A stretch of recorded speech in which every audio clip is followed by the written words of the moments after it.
में राजनीतिक दल बलात्कार को लेकर एक दूसरे की सरकारों को कटघरे में खड़ा करने से बाज नहीं आते, लेकिन इस राष्ट्रव्यापी बीमारी को जड़ से उखाड़ फेंकने के लिए कोई नई तरकीब भी नहीं खोजते। नमस्ते, मैं हूं मनीष अवस्थी और हाजिर हूं आपका अपना पसंदीदा कार्यक्रम देश का सवाल लेकर। हाथरस में एक के बाद एक रोज नए खुलासे हो रहे हैं। इस बीच आरोपी पक्ष भी खुद को निर्दोष बता रहे हैं। हाथरस कांड के मुख्य आरोपी संदीप ने पुलिस को एक चिट्ठी लिखी है। इस चिट्ठी में आरोपी संदीप ने खुद को और बाकी आरोपियों को निर्दोष बताते हुए लिखा है कि पीड़ित के भाई और मां ने आरोपियों को फंसाया है। मुख्य आरोपी संदीप की लड़की के साथ दोस्ती थी, जो कि पीड़ित की मां और भाई को पसंद नहीं थी। खेत में पीड़ित के भाई और मां ने लड़की को मार, जिसके बाद उसकी मौत हो गई। इस चिट्ठी में आरोपियों ने खुद को निर्दोष बताया है और पीड़ित पक्ष पर झूठ बोलने का आरोप लगाया है। हाथरस के मामले में आपने आरोपी का पक्ष सुना, अब आपको पीड़ित के पिता की बात सुनाते हैं, जहां पीड़ित के पिता का कहना है कि आजकल आरोपी पक्ष की बातें ज्यादा हो रही हैं और उनकी बेटी के लिए इंसाफ चाहिए। ठीक है, घर पर हूँ जिसके साथ हम सब ने देखा कि क्या अन्याय हुआ और पीड़िता के पिता इस वक्त हमारे साथ हैं। सर, मुझे पता है कि आपकी क्या स्थिति है, इसलिए मैं ज़्यादा आपको परेशान नहीं करूँगा। मैं सिर्फ आपसे ये जानना चाहूँगा कि आप तो अपनी लड़ाई लड़ ही रहे हैं और मैंने देखा कि बहुत लोग आपके साथ आपकी लड़ाई में हैं, और लेकिन जो आरोपी पक्ष है वो भी कोई मौका नहीं छोड़ रहा है। आज भी उन्होंने एक लेटर लिखा है, एक पत्र लिखा है एसपी के नाम पे, और वो कह रहे हैं कि हम निर्दोष हैं। क्या कहना है आपका इस पर? वो तो कागज अपने बचाव करेंगे, हमें तो कागज, हमें बेटी को न्याय चाहिए, चूँकि हमें तो हमारी बेटी भी न्याय रही और हमें तो न्याय भी न्याय मिल लो, तो हमारे ऊपर तो और जी दबाव और बनाया जा रहा है। किस तरह का दबाव बना रहा है और कौन लोग हैं मतलब आपके ऊपर दबाव बना रहे हैं? क्या मतलब को डराया धमकाया जा रहा है किसी तरीके से? ही कह रहे हैं ये आरोपी पक्ष हैं, तरह तरह की बात कर रहे हैं। ये भी पता चला है कि मतलब यहाँ तो नहीं, लेकिन आसपास के कुछ गांव में कुछ पंचायत वगैरह भी हो रही है, कुछ ऐसी बात आपकी जानकारी में आई है? हाँ, सुनी तो होते हैं कि कागज वो पंचायत कर रहे हैं, वो उनका बचाव करना चाह रहे हैं। अब जैसी सरकार समझे वैसे करे, हम तो कुछ बोल ना सकते, क्या बोले। हमारी तो बेटी भी चली गई और हमारे का तो न्याय में भी उलझन है, तो अब क्या बताऊं, हमें तो कुछ तो आपकी एक ये भी शिकायत थी कि मतलब इतना पुलिस का जो बंदोबस्त है उससे खुश हैं आप, या मतलब ये बंदिश आपको लग रही है? ये भी शिकायत है आपकी कि बंदिश है या मिलने से रोका जा रहा है, ऐसा कुछ है? ना, वो तो ऐसा कुछ ना आती। सरकार ने अपनी कागज सुरक्षा हमारी बढ़ा दी है, ये तो सही है, और हमें सुरक्षा की जरूरत है, चूँकि यहाँ के माहौल ही ऐसा है। चूँकि हम दलित समाज के लोग हैं, गरीब आदमी है, ज्यादा आदमी भी ना आते हम लोग। तो आपको मतलब क्या लग रहा है कि जो आरोपी पक्ष है वो आपको क्या लग रहा है कि मतलब वो किसी तरह का कोई दबाव आपके ऊपर बनाने की कोशिश कर रहे हैं, सामाजिक दबाव या किसी तरह से कोई जातिगत दबाव, इस तरह से आपको लग रहा है कि हाँ जातिगत दबाव बनाने की आपके ऊपर कोशिश हो रही है? हाँ, वो तो जातिगत तो दबाव है ही, बना रही है, चूँकि चारों तरफ मीटिंग फिटिंग चल रही है। अब उनकी मर्जी है, क्या करें, हमें क्या उससे का कुछ लेनो दानो ना है। हमें तो ये है कि सरकार से हमें न्याय मिलना चाहिए। जो हमारी बेटी के संग दरिंदगी भई है, अत्याचार हो, इतना बड़ा अपराध करो है, तो कम से कम सरकार हमें न्याय दिलाए, बस हमारी यही। इसलिए मैं भी चाहूंगा कि हम ज्यादा इनको परेशान ना करें, लेकिन इनकी मांग है सरकार से कि सरकार इनको इंसाफ दे और बहुत जल्द जो इनकी बेटी के साथ दरिंदगी हुई है उस पर सरकार जल्द से जल्द कार्रवाई करे। कैमरामैन अजय के साथ रोहित पुनेठा। आरोपियों और दोनों पीड़ित पक्ष का आपने सुना, लेकिन आरोपी पक्ष का नया दावा सामने आने के बाद कई सवाल भी खड़े हो रहे हैं, और सवाल आपके टीवी स्क्रीन पर। हाथरस में इंसाफ की लड़ाई साजिश पर आखिर क्यों आई? हाथरस में इंसाफ की लड़ाई आखिर साजिश पर क्यों आई? आरोपी के दावों में दम या बचने का स्टंट? हाथरस में साजिश आखिर कौन रच रहा है, कौन कर रहा है? हाथरस का सच कब सामने आएगा? जी हाँ, ये वो सवाल हैं जिसको लेकर अब सुनिए इस मामले पर। जी हाँ, अब सुनिए इस मामले पर आखिर मुख्यमंत्री, सूबे के मुखिया योगी आदित्यनाथ क्या कह रहे हैं। के नाम पर, मत के नाम पर, मजहब के नाम पर लड़ाने की कुत्सित चेष्टा कौन लोग कर रहे हैं, इनको समझने की आवश्यकता है। ये वही चेहरे हैं जो मुजफ्फरनगर में दंगा कराते थे, ये वही चेहरे हैं जो कैराना से पलायन करवाने के लिए हमें मजबूर करते थे, ये वही चेहरे हैं जो कांधला जैसे लोगों स्थलों पर, कैराना जैसे स्थलों पर वहां के व्यापारियों को पलायन करने के लिए मजबूर करते थे। और आज फिर इनकी चेष्टाएं किसी न किसी रूप में फिर से उसी रूप में सामने आ रही हैं, लेकिन हमें सावधान होना होगा। जी हाँ, सवाल तो यही है कि आखिर साजिश कौन रच रहा है, या साजिश रची गई और बाद में उसे अंजाम दिया गया। साजिश तेरी, साजिश मेरी, अब जंग इसको लेकर शुरू है। इसी बात को लेकर मचा है बवाल और मैं लेकर आया हूं देश का सवाल। देश का सवाल में चर्चा और बहस करने के लिए हमारे साथ मेहमानों का पैनल है। पैनल में अधिवक्ता भी हैं, पैनल में सियासी नुमाइंदे भी हैं, चिर परिचित चेहरे हैं जिन्हें आप लगातार देखते और सुनते आए होंगे। आपके टीवी स्क्रीन पर आइए मैं तारुफ कराता हूं।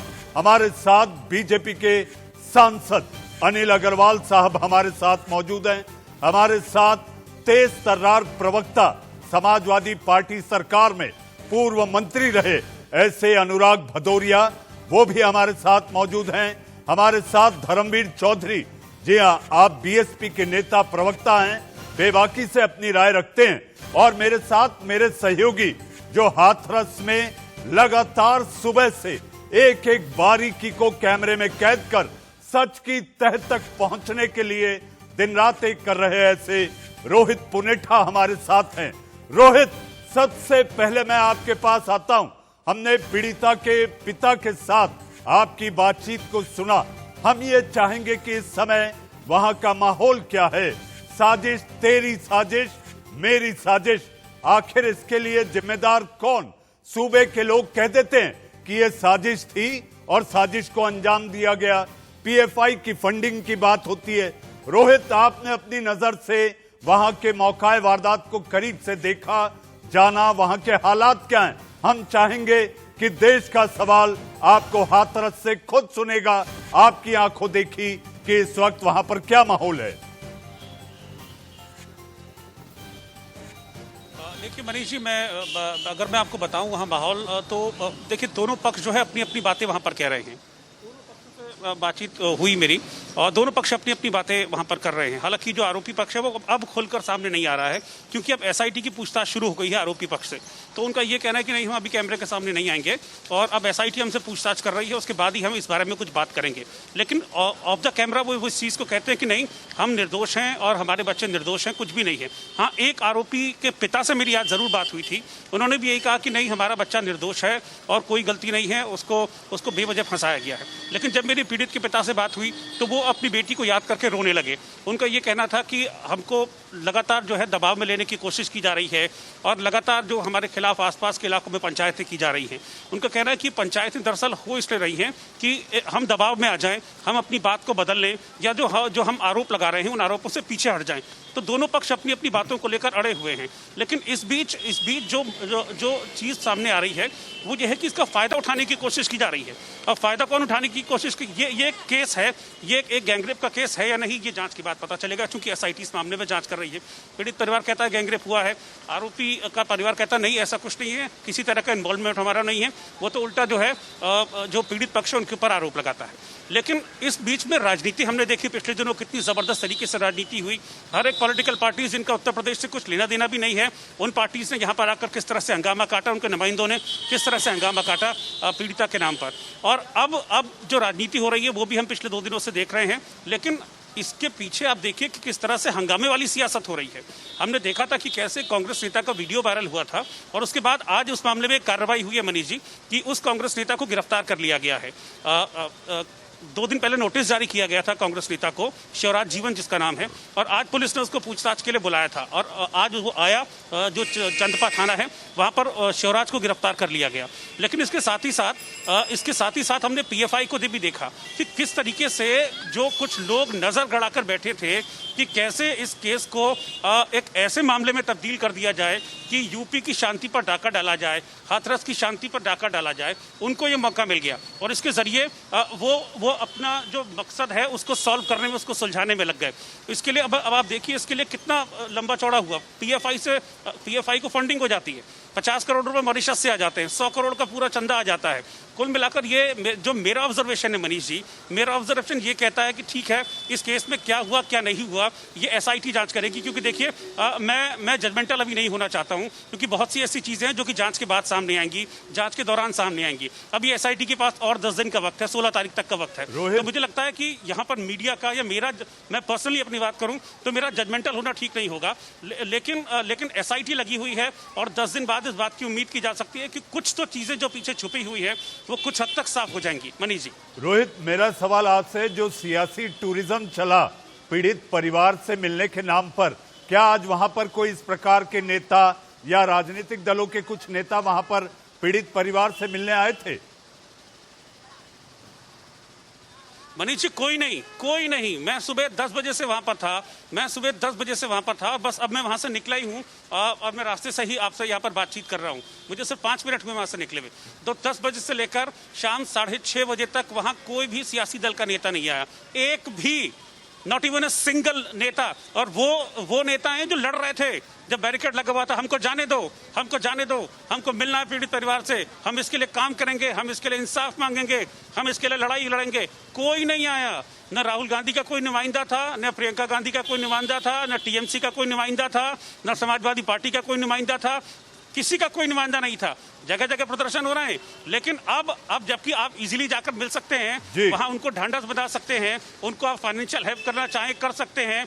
एक परिवार एक सदमे से गुजरा है, उस परिवार को एक इमोशनल सपोर्ट की जरूरत होती है, एक मॉरल सपोर्ट की जरूरत होती है। अब कोई नहीं है।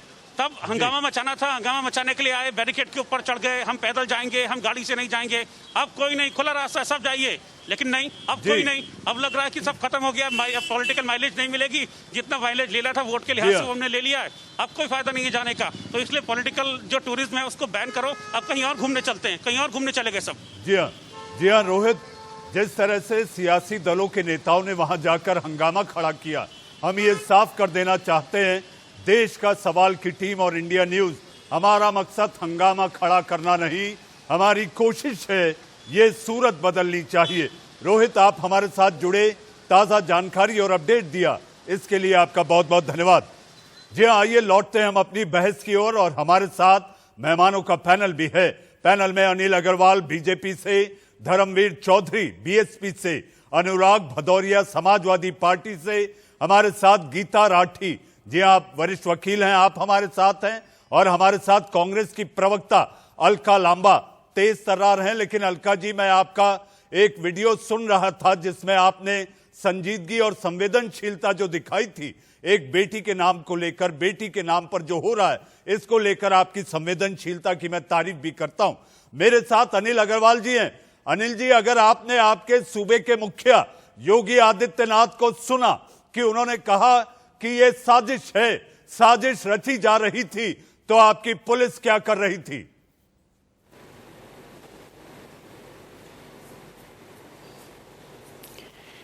सबसे पहले तो मैं इस घटना की निंदा करता हूं।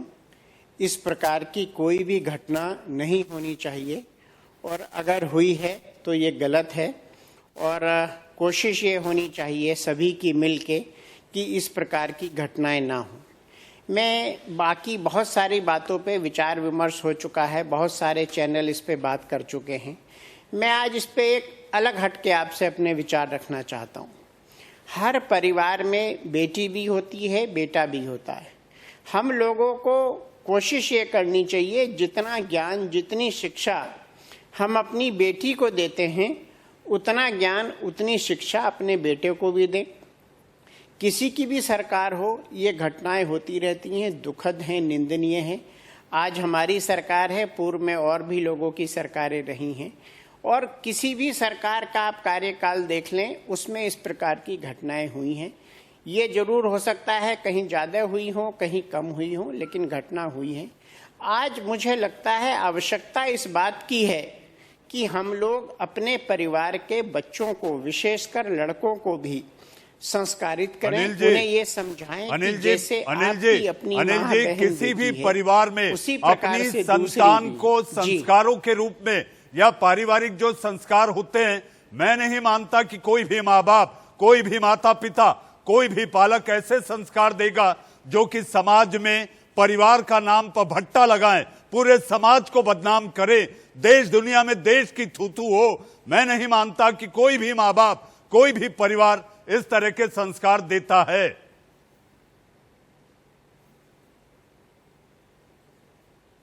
नहीं, मैं आपकी बात से सहमत हूं, कोई भी इस प्रकार के संस्कार नहीं देता है, लेकिन इसका मतलब जो संस्कार हम अपने बच्चों को दे रहे हैं वो पर्याप्त नहीं है। हमें और ज़्यादा कोशिश करनी चाहिए कि उनमें संस्कार कूट कूट के भरें और वो महिलाओं की इज्जत करना शुरू करें। ये बहुत आवश्यक है।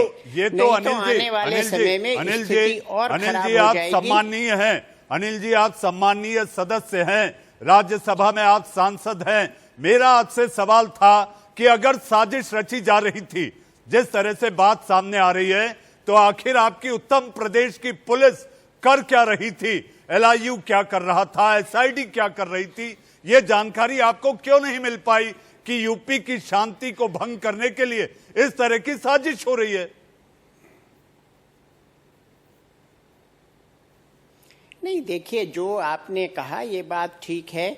जैसे ही इस प्रकार की गतिविधियों की भनक लगी, ये LIU के माध्यम से ही हम लोगों को पता लगा, पुलिस के माध्यम से ही सबको पता लगा, और पुलिस अपना काम कर रही है। और जिन लोगों ने इस प्रकार की साजिश पुलिस की अपना है, काम कर रही है उनके अनिल खिलाफ जी, कठोर कार्रवाई की जाएगी। पुलिस अपना काम कर रही है अनिल जी। अब तो ये बात आ रही है कि पुलिस फंसाने की साजिश कर रही है। मेरे साथ पैनल पर और भी मेहमान हैं, आप अपना जवाब सोच के रखिएगा। मेरे साथ अनुराग भदौरिया। अनुराग जी, आपको तकलीफ होती है? मैं अपना जवाब अभी दे सकता हूं। पुलिस किसी को फंसाने का काम नहीं कर रही है। ये हम नहीं कह रहे अनिल जी, ये हम नहीं कह रहे, ये आरोपी पक्ष कह रहा है, कथित आरोपी पक्ष ये कह रहा है। अनिल जी, ये कथित आरोपी पक्ष कह रहा है। अनुराग भदौरिया जी, अनुराग जी, आपने कल एक व्हाट्सएप जारी किया, आपको तकलीफ है कि SIT का कार्यकाल 10 दिन और आगे बढ़ा दिया। क्यों तकलीफ है भाई? अगर जांच होनी है तो जांच होने दीजिए। देखिए, भारतीय जनता पार्टी के प्रवक्ता का आपने देखा, ऐसा लग रहा था भारतीय जनता पार्टी के नेता माननीय सांसद जी ऐसी बात कर रहे थे जैसे लगता था विपक्ष में बैठे हैं। कह रहे हैं कि SIT और उनकी जो इंटेलिजेंस है, ये जिम्मेदारी सरकार की होती है कानून व्यवस्था बनाए रखने की, और हमारे देश में या प्रदेश में विदेश से फंडिंग आ रही है, ये पता लगाने की जिम्मेदारी आपकी होती है। और आप उसको पता लगाने की बजाय आप कह रहे हो कि ऐसा होता है वैसा होता है। ये भारतीय जनता पार्टी को हर काम विपक्ष पे क्यों डालती है भाई? आप सत्ता में भूल जाते हैं क्या? अगर आपसे सत्ता नहीं चलती तो छोड़ दीजिए आप, हम लोग सत्ता चला लेंगे या दूसरी पार्टी चला लेंगे, आपके बस की नहीं है तो। आप हमेशा विपक्ष की भूमिका में क्यों रहते हैं? सत्ता पक्ष की भूमिका में कब आओगे? अब मुख्यमंत्री जी भी यही बातें करते हैं, नहीं यहाँ पे साजिश हो रही थी, ऐसा हो, तो फिर आप क्या कर रहे हो भाई? आप सूबे के मुखिया हैं, साजिश का पहले ही पता लगा लीजिए ना। फंडिंग आ जा रही है, सब कुछ घटनाएं हो जाती है, उसके बाद आप कहते हो। इनकी हर जगह यही बातें हैं, हर चीज को जाति धर्म में ले जाके पटक देते हैं। अगर किसानों का मसला था तो विपक्ष जिम्मेदार, CA की बात थी तो विपक्ष जिम्मेदार। आप हर जगह देखो, बुलंदशहर में शहीद सुबोध इंस्पेक्टर सुबेद की मौत हुई, वहां हंगामा हुआ तो विपक्ष को ठहराएंगे।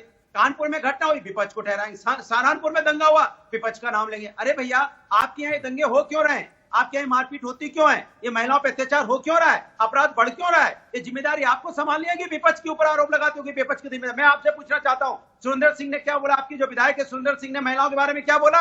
क्या आपने सस्पेंड किया? बाराबंकी का एक नेता क्या कहता है महिलाओं के बारे में? अनुराग जी, बोल भी नहीं सकता। अनुराग भदौरिया, अनुराग जी, आपका छोटा सा जवाब अग्रवाल जी आप दीजिए, फिर मैं अलका लांबा और धर्मवीर भारती के पास चलूं, धर्मवीर चौधरी के पास। अनिल जी, कहाँ है आपका तंत्र, बताइए। अनुराग जी, जो इस समय बोल रहे हैं वह पूर्णतया राजनीतिक स्टेटमेंट है, और वो अच्छा। अपनी पार्टी के प्रवक्ता हैं, तो अच्छा, इसलिए आपका उन्हें कौन सा कहना भी स्टेटमेंट पड़ रहा है? है। इस आपका मामले क्या में बड़ा स्टेटमेंट है? स्पष्ट है कि पुलिस ने अगर तीव्र गति से पुलिस ने कार्रवाई आधी रात नहीं को की उस बच्ची का होती शव जला तो दिया। वहाँ पुलिस ने स्थितियां आधी बिगड़ रात को सकती किसके थी। कहने पे जला दिया? जहाँ क्या तक हिंदू आपने संस्कृति रीति कहा रिवाज कि के वहाँ खिलाफ नहीं पे है ये? क्या SIT का छुपाना चाहते थे कार्यकाल आप? क्या बढ़ाया सच गया, छुपाना चाहते थे? SIT अगर का सुबह करते तो क्या कार्यकाल दिक्कत थी बढ़ाया आपको? इसलिए आपने गया क्यों है रात के अंधेरे ताकि में हर बिना माँ बाप चीज के स्पष्ट परमिशन हो के अपने चुके। शव को कई पेट्रोल बार डाल क्या के होता उसका है, अंतिम समय संस्कार कम कर दिया। होने के उस कारण बच्ची के जो चीजें स्पष्ट नहीं, होनी गलत बात चाहिए मत कीजिए। वो आप स्पष्ट बताइए नहीं ना, हो आपके पुलिस पाती को हैं। कहाँ तो ये DM साहब चीजें को बड़ी सस्पेंड हुए स्पष्ट नहीं? होनी क्या चाहिए। ADG law and order suspend हुए? आप उसमें नया ट्विस्ट देते रहिए, लेकिन एक जवाब नहीं दे पाएंगे कि रात के अंधेरे में आपने बच्ची का अंतिम संस्कार आइए कर दिया। बस आइए इतना दूसरे बता दीजिए। मेहमानों के भी सवाल ले लेते हैं। अनुराग अरे भदौरिया जी, जवाब दीजिए, आप अनुराग जी, अनुराग जी, अनुराग जी, मेरा सवाल तो आपसे भी है कि आप वहां पर गए। अनुराग जी, अनुराग जी, आप लोग वहां पर जाते हैं, आप पर लाठियां बरसाई जाती हैं, आपकी चोट कैसी है, पहले ये बताइए आप। स्टेटमेंट शायद आप भूल गए। अनुराग भदौरिया, अनुराग जी हमारे साथ और भी मेहमान हैं। अलका लांबा, अलका जी, आपसे सवाल है, पीड़ित परिवार के मिलने। अनुराग जी, अलका लांबा, आपसे सवाल है कि पीड़ित परिवार के नाम पर मिलने जाने की जो बात है वो केवल राजनीति गरमाने से ज्यादा और कुछ नहीं कहा जा रहा, ऐसा सरकार कह रही है। हमारा ये कहना है, आपके एक मुख्यमंत्री ने प्रदेश के ये कह दिया कि यूपी के रेप विभत्स और हमारे राज्य के रेप थोड़े कम वाले। ये कैसी तुलना है अलका जी?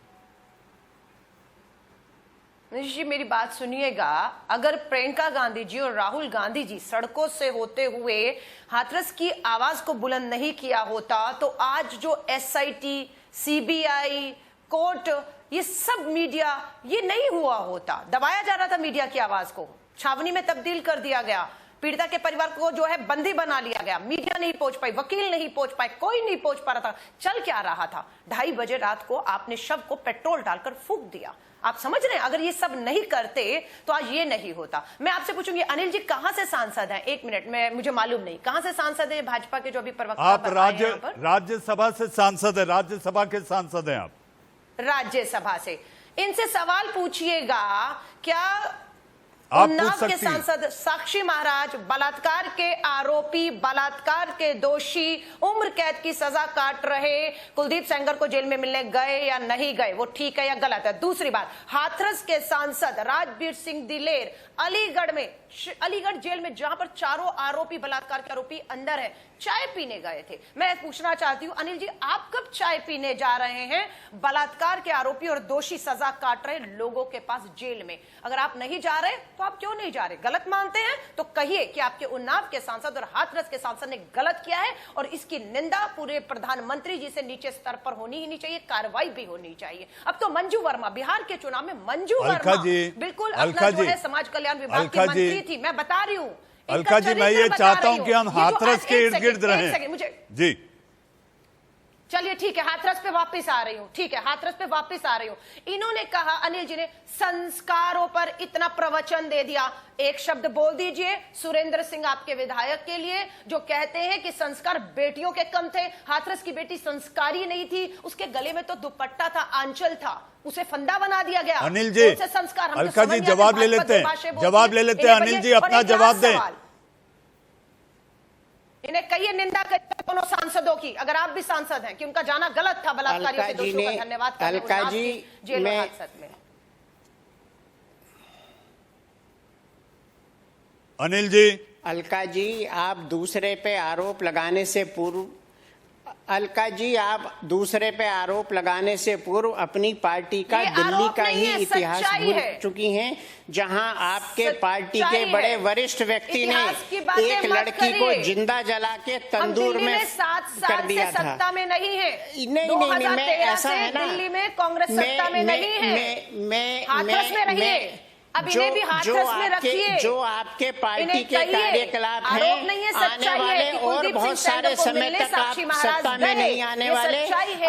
आपने जिन राहुल गांधी जी की अभी तारीफ की है, उनका अगर आप स्टेटमेंट पढ़ें, वो कितना सीरियस हैं। आज उन्होंने एक स्टेटमेंट दे दिया कि 15 अगर हमारी सरकार होती तो 15 मिनट में हम चीन को 100 किलोमीटर दूर भगा देते। तो राहुल जी और प्रियंका जी इस प्रकार के कार्यकलाप करते हैं। जब वो दिल्ली में थी सफदरजंग में, तब तो उनके घर से बहुत पास थी, वहां नहीं गए। अलका जी मेरा आपसे आग्रह है, मैंने आपकी संवेदनशीलता का मैंने पहले ही जिक्र किया। अलका जी हम हाथरस के आसपास रहें, हाथरस को लेकर बात करें तो मुझे ऐसा लगता है कि बहस सकारात्मक होगी। चीन कौन गया, दिल्ली कौन आया, चीन कौन गया? अनिल जी उन्हें हमारे साथ अलका जी मैं आता हूँ, अलका जी मैं आता हूँ, अनिल जी मैं आता हूँ। मैंने आपसे पहले कहा था कि आपसे सवाल ढेरों सवाल होंगे, जवाब आपको सोचने पड़ेंगे। हमारे साथ धर्मवीर चौधरी हैं। धर्मवीर जी साजिश जातीय दंगे आखिर ये कौन रच रहा था, आपको कोई जानकारी है? आप भी यूपी से आते हैं, आपकी सरकार रही है। ये सीधा विपक्ष पर आरोप है कि आप लोग राजनीति गरमाने के लिए पीड़ित परिवार के घर गए, राजनीति गरमाई, फोटो ऑफ किया, पिक्चर ऑफ हुआ और फिर अब सन्नाटा।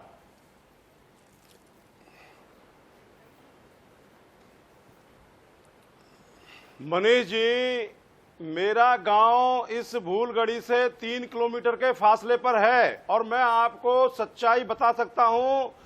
ये बीजेपी की निकम्मी सरकार अपने कुकर्मों को छुपाने के लिए ये जो है आरोप प्रत्यारोप विपक्ष पर लगा रहे हैं। इन्होंने वहां विपक्ष पर लाठीचार्ज किया और ये सामंतवादी मनुवादी सरकारें, एक तरफ राजस्थान की सरकार पूंजीवादी सरकार, सामंतवादी सरकार, ये बलात्कारियों का कंपटीशन चला रहे हैं। उत्तर प्रदेश में पूरे देश में होने वाले बलात्कारों का 50% बलात्कार उत्तर प्रदेश में हो रहे हैं। माननीय सांसद जी हमारे बड़े भाई हैं, मैं इनका बहुत सम्मान करता हूं, लेकिन मैं इनसे पूछना चाहता हूं कि ये बेटी बचाओ बेटी पढ़ाओ का खोखला नारा देने वाले प्रधानमंत्री क्यों चुप हैं? आप बताएं। धर्मवीर जी पानी पी लीजिए। सांसद जी बताएं। धर्मवीर जी पानी पी लीजिए। धर्मवीर जी पानी पी लीजिए, मेरा वक्त अब हेडलाइंस का हो रहा है। उत्तर प्रदेश में धर्मवीर जी आप जो है बेटी को, धर्मवीर जी मेरा वक्त अब हेडलाइंस का हो रहा है। हेडलाइंस के बाद आऊंगा और गीता राठी जो कि वकील हैं हमारे पैनल में हैं, उनसे मैं सवाल नहीं ले पाया हूं कि आखिर सर्वोच्च अदालत ने क्या टिप्पणी की है। ये भयावह है, ये अपने आप में एक ऐसा हत्याकांड है जिसको झकझोर दिया है पूरे समाज को। हेडलाइंस के बाद इससे पहले कि हम अपनी बहस का रुख करें, इस बीच आ रही एक बड़ी खबर। हाथरस केस में हाईकोर्ट ने रखा अपना फैसला सुरक्षित। परिवार पर बंदिशें लगाए जाने के खिलाफ याचिका, लोगों से मिलने जुलने की छूट देने की मांग। पाबंदी के चलते कैद होकर रह गए हैं पीड़ित परिवार। पाबंदी के चलते न्याय नहीं मिलेगा, ऐसा पीड़ित परिवार को लगता है। इस वक्त की बड़ी खबर। जी हां, इस समय पीड़ित परिवार को लगता है कि वो आखिर कैद में हैं। इसको लेकर अदालत में ये मामला अब फैसला सुरक्षित रखा गया है। हमारे साथ पैनल बना हुआ है। पैनल में अलका लांबा, धर्मवीर चौधरी, अनिल अग्रवाल और हमारे साथ अनुराग भदौरिया और पहले पड़ाव में मैं गीता राठी जो कि सुप्रीम कोर्ट की वकील हैं। आपसे मैं सवाल नहीं ले पाया था। गीता जी, सर्वोच्च अदालत ने यह माना है कि हाथरस कांड भयावह, झकझोर देने वाला और इसके साथ साथ यह असाधारण नहीं, इसलिए जांच में अड़चन न लाई जाए। मनीष जी, मैं अभी अपने पैनल में जितने भी पैनलिस्ट हैं, मैंने सभी की बात सुनी और मुझे बड़ा दुख हुआ ये सुन के कि जब एक महिला की सुरक्षा की बात आती है तो उस पे इतनी राजनीति क्यों हो जाती है। हर कोई बात करता है कि आपकी पॉलिटिकल पार्टी में ऐसे लीडर्स हैं, दूसरे कहते हैं नहीं जी जब आपकी सरकार थी तब इस तरीके के लीडर्स थे। तो ये दुख होता है कि जब महिला की बात आती है या महिलाओं खिलाफ होने वाली किसी भी प्रकार की हिंसा की बात आती है तो उस मुद्दे पर राजनीति कैसे आ जाती है। ये एक, जब महिलाओं के अधिकारों की बात आप देखेंगे, मुझे बड़ा दुख हो रहा है ये पूरा हाथरस में जो बच्ची की हत्या हुई है इसके बारे में देख के, कि उस बच्ची की हत्या का मामला तो कहीं ना कहीं एक हवा में उड़ गया है, धुआं बन गया है। अब मुद्दा ये रह गया है कि किस राजनीतिक दल ने उसमें क्या किया और कौन से राजनीतिक दल को उससे फायदा हो रहा है, कौन सा राजनीतिक दल बीच में उसमें कूद के अपनी रोटियां भून सकता है। तो इस समय जरूरत है कि जो महिलाओं के खिलाफ होने वाली हिंसा है उस पर राजनीति ना करके एक संजीव तौर पे उस पर चर्चा करी जाए और उन विषयों का संज्ञान लिया जाए। जैसे कि आप देखेंगे कि इलाहाबाद हाई कोर्ट ने इस मुद्दे पे सुओमोटो कॉग्निजेंस लिया है, संज्ञान लिया है। मुझे लगता है कुछ चीजें ऐसी हैं जो फैक्ट है, वास्तविकता है, जैसे कि उस बच्ची की हत्या हुई है, उस बच्ची के शव को देर रात पुलिस ने जलाया है, पर कुछ चीजें जांच का विषय भी हैं। जैसे कि जो रेप की बात आती है उसके लिए पोस्टमार्टम रिपोर्ट्स हैं, फोरेंसिक रिपोर्ट्स हैं, एसआईटी का गठन किया है। तो हम एक इंडिपेंडेंट तौर पे जो ये एजेंसीज हैं इनको अपना कार्य क्यों नहीं करने देते। इस टाइम में आप देखेंगे मुद्दा ये नहीं है कि एक महिला के साथ हिंसा हुई है, इस टाइम मुद्दा ये है कि आपने उसको एक जातिगत रूप दे दिया है। इस वक्त मुद्दा ये है कि एक जाति ने दूसरी जाति के खिलाफ ये हिंसा करी। जी हाँ, जातीय विद्वेष, गीता जी जातीय विद्वेष की भी बात आ रही है, गीता जी जातीय विद्वेष की भी बात आ रही है। जातीय विद्वेष को लेकर भी साजिश रचने के साथ साथ दंगे की साजिश, जातीय विद्वेष, ये सारी बातें आ रही हैं। लेकिन अनुराग भदौरिया, अनुराग जी मेरा सवाल आपसे है कि आज मेरे सहयोगी को आपने सुना जब ये बहस शुरू हो रही थी कि आज कोई भी सियासत का नेता उस गांव के आसपास नहीं था।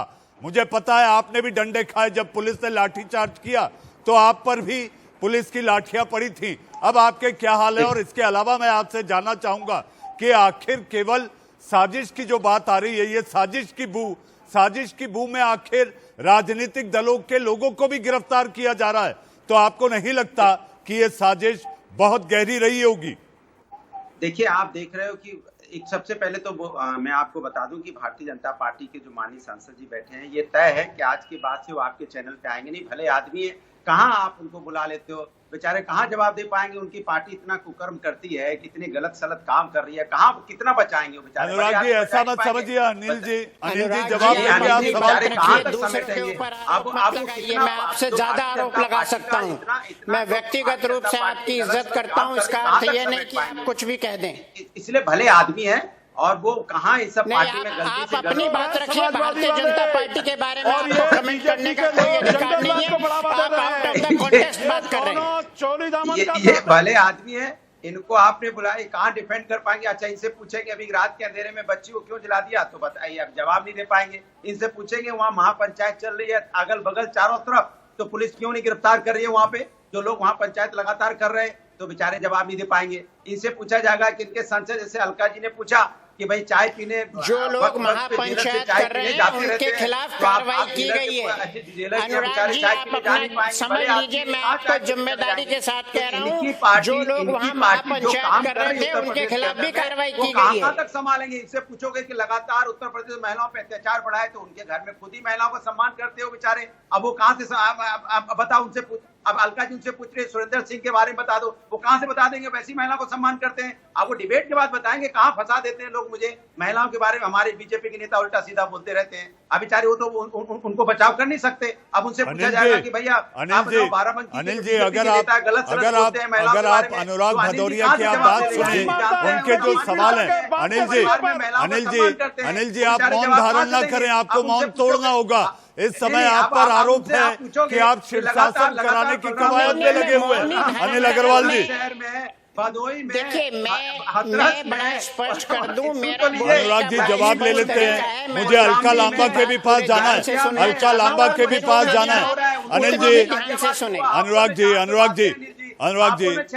अनुराग जी अनिल जी का जवाब ले, मुझे फिर अलका लांबा के पास भी जाना है। क्या भारतीय जनता पार्टी कैसी पार्टी में आ गया? अनुराग जी चुनाव में अभी वक्त है, अनुराग जी। अनिल जी जवाब दे, फिर मैं अलका लांबा के पास चलूं। अनुराग भाई, तेज बोलने से और अनाप शनाप आरोप लगाने का कोई अर्थ नहीं है। भारतीय जनता पार्टी की सरकार को प्रदेश में लोकमत हासिल है, जनमत हासिल है और प्रदेश के, फिर आप बीच में बोलने लगे।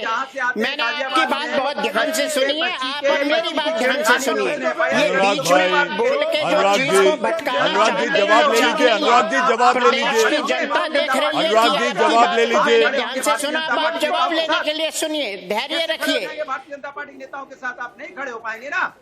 6 साल की बच्ची के हाथों में जो है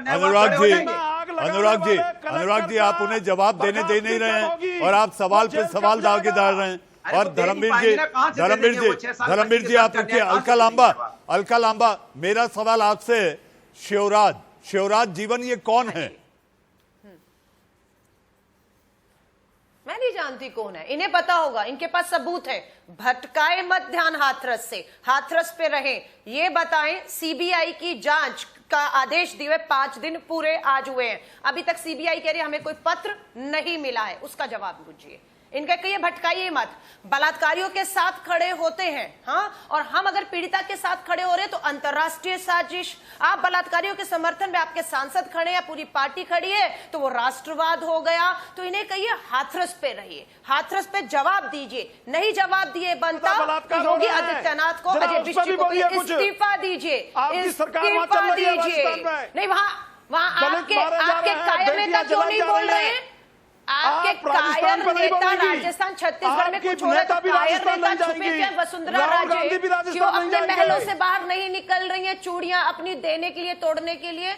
वसुंधरा राजे को किसी ने रोका हुआ है? प्रधानमंत्री जी को किसी ने रोका था? एसआईटी अगर उत्तर प्रदेश में कहा तो राजस्थान में भी कह देते, नहीं कहा, क्योंकि पता है अशोक गहलोत सरकार अच्छी तरह काम कर रही है, न्याय हो रहा है। अलवर में गैंग रेप होता है, राहुल गांधी जी मुख्यमंत्री को लेकर जाते हैं, विश्वास दिलाते हैं, केस चलेगा, सबसे ज्यादा बलात्कारियों के राजस्थान में दर्ज हुए हैं 2019 में। चीखिए मत, संवेदनशीलता दिखाइए। आपके घर में भी माँ बहन बेटियां, उनकी चिंता करिए। आज इन बलात्कारियों के समर्थन में आप चीख रहे हैं, शर्म कीजिए, अपनी मां बहन बेटियों की चिंता कीजिए। इस तरह से अगर आप बलात्कारियों के साथ खड़े होंगे तो ये आग आपके घर में भी पहुंच सकती है, ये आग आपके घर में भी पहुंच सकती है। कुछ शर्म कीजिए, संवेदनशीलता दिखाइए, अपने सांसदों को ललकारिए, लानत भेजिए बलात्कारियों को मिलने जेल में जाते साक्षी महाराज। राजस्थान पर भी धर्मवीर जी हमारे पैनल पर 2 महिलाएं हैं, धर्मवीर जी हमारे पैनल पर 2 महिलाएं और महिलाओं के साथ साथ इस समय देश के सवाल को लाखों करोड़ों दर्शक देख रहे हैं। धर्मवीर जी व्यक्तिगत टिप्पणी से आपको बचना होगा। न्याय हो रहा है वहाँ पर। मनीष जी तभी तो मैं आपसे पूछ रहा हूँ मनीष जी, अलका लांबा जी को राजस्थान पर भी बोलना चाहिए। अनिल जी आखिरी जवाब। अलका जी, धर्मवीर चौधरी, अनुराग भदौरिया, अनिल अग्रवाल आखिरी जवाब। अनिल अग्रवाल आखिरी जवाब। आखिर सारे तर्कश के तीर आप ही पर हैं, आखिरी जवाब, फिर मुझे ये बहस खत्म करनी। मैं बड़े जिम्मेदारी के साथ कहना चाहता हूं कि प्रदेश सरकार ने एसआईटी जांच के लिए टीम गठित की। उसके बाद जब डिमांड आई सीबीआई के लिए, प्रदेश सरकार ने अपनी स्वीकृति दी।